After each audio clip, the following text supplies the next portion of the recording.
news to go first. Hi Owen, how's things? Yeah, good, thank you. Drier today up in Manchester, which is nice. Managed to get a full training session in. We heard the news about an hour or so ago that Jason Roy has picked up an injury. What can you tell us about him? Yeah, unfortunately, he tweaked his side 2 days ago now and will be ruled out for the 3 games in order to give him time to prepare for both series against Australia. At the moment, we don't anticipate it being anything serious, but we want to give him every chance to be fit for Australian both series T20s and 50 over. So we'll see how he progresses over the next 3 or 4 days and be able to report back then. That presumably will mean a shuffle at the top of the order. And does it mean that one of the reserves comes into the squad as well? At the moment, given that we have a lot of flexibility particularly with our all-rounders in Joe Denley, Moeen Ali, and our reserve batters that we have within the squad, at the moment we don't feel a need to pull anybody in for tomorrow, given that we have all bases covered, really. Changes from the squad that played against the Irish a while back. Notably, you've got Chris Jordan fit again. David Malan has been in good form and joins the squad, to notable boost to it. Yeah, massive. I think probably CJ and David's contributions in International T20 are well documented. David probably in particular most recently has really put together an early establishment of a career that every time he's available he's put himself forward as the next man in, just simply by weight of runs and rate in which he's scored them. CJ's been an integral part of our bowling lineup for a very long time. He's a leader within our group as well, and he's fantastic to have back. How important is this series coming up? Because no disrespect to the Irish, but it's a step up in quality of opposition and go all the way back to the winter when he played the South Africans. It's been a long time with the Irish side. Yeah, it has. Given that our winter was dominated by T20 cricket and 2 successful tours, both of New Zealand and South Africa, it gives us a chance to re-engage with, I suppose, for this series in particular, opportunities for guys to stake their claim to be in that final 15 for next year. I think given the circumstances surrounding COVID at the moment and the restrictions selection-wise and having a priority on players' well-being, I think this is another opportunity for guys who potentially would sit outside that 15 to try and present their best case moving forward for winter tours and the World Cup next year. I also think that the opportunities like this don't come around very often when we have our squad at full strength. I was going to say, on that note, with the World Cup being pushed back 12 months and there being no involvement from players that have been in the test bubble for this series, what is your message to those players that now get the opportunity?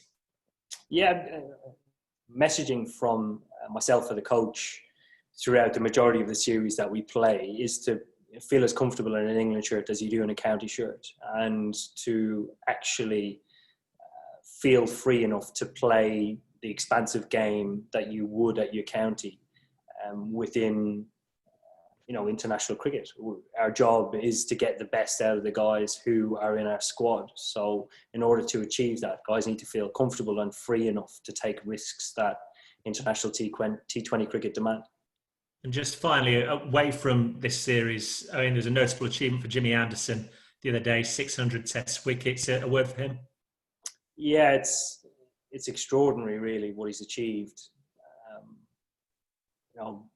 It was a privilege to have both shared the field with him in tests and 50 overs, but to actually achieve what he's done in the game is, at stages you try and think about it and look at the names that he passed along the way to 600, and some stages you can't believe what he's achieved, but when you look at him as a bowler and what he does with the ball and the threats that he poses all around the world, there's no surprise that he's done it. So everybody's extremely proud of him. I know his his family are in particular, and he's proud himself.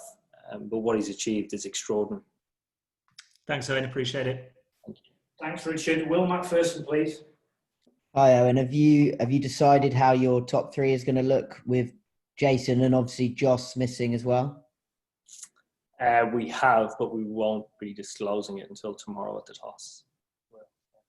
Sort of linked to that, Tom Banton scored his first ODI 50, I think, in that defeat to Ireland. How I suppose he's probably pressing for a position slightly higher up the order now, especially in T20, which is kind of the format he's made his name in.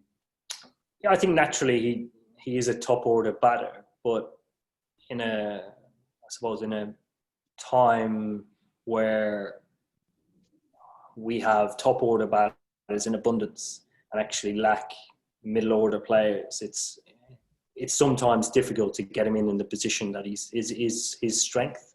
So we know what he can achieve at the top of the order, along with a number of other guys who bat in the top five. So hopefully, if he gets a chance, he can take it. Okay, Julian Gaia, please. Hello, Owen. Can I just ask you what you make of Pakistan as a T20 side in general and Babar Azam's form in particular? Yeah, Pakistan are a very dangerous T20 team.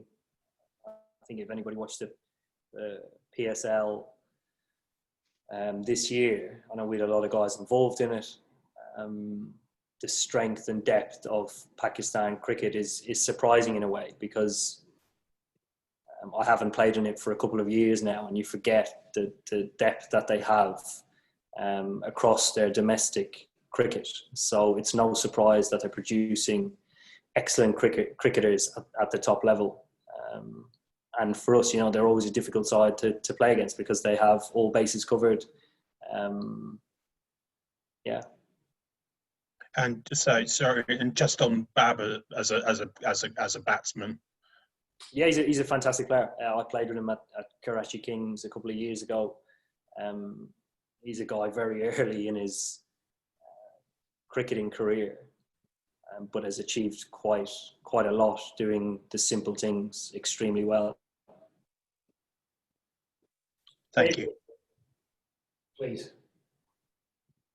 David Charlesworth. Hi, Owen. I was just wondering, during the 50-over World Cup win last year, everyone sort of seemed to know the roles, and the roles were clearly defined, especially in the top six. I was just wondering, do you think it's a similar thing for the T20 side, or are there any areas for improvement that you would like to see building ahead to next year? No, I think there are. I think one of the challenges between now and the World Cup next year is going to be getting our strongest team on the park as often as we can to define those roles. I think we will only know our strongest positions after we have guys achieving in those roles. I think it was a good exercise in the winter at different stages, probably particularly in South Africa, when we had majority of people available. Actually, all bar Jofra was injured. So that was really good. I don't think we can have a scenario where we can play the majority of our games with a half-strength team and then expect to go into a World Cup contenders when guys don't know their roles or haven't been familiarised with them. Cheers. Gideon Brooks, please. Hi, Owen. Just as sort of a follow-up to David's question, really, are England favoured or hampered by the postponement of the World T20 by a year? I think everybody's favoured, just simply because they haven't been playing cricket. I think perfect case scenario, you lead into the World Cup playing a lot of T20 cricket, and the sides have been together for a lot of the time, play good competitive cricket against sides in the conditions that you're going to play in. I think if the tournament went ahead, we would have been at an advantage over a lot of other nations, given that we were already playing together.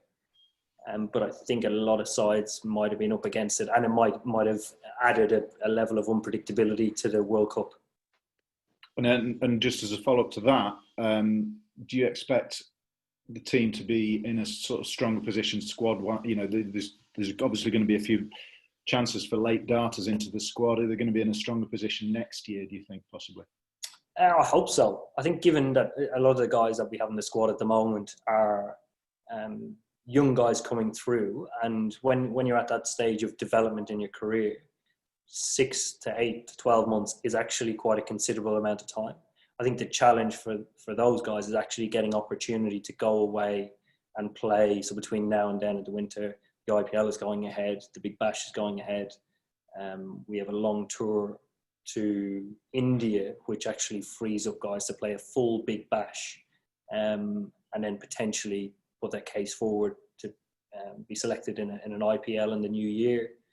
So trying to expose them to a lot more white ball cricket can accelerate their development, as opposed to just sitting at home, not playing anything and wondering about what next summer will look like for us.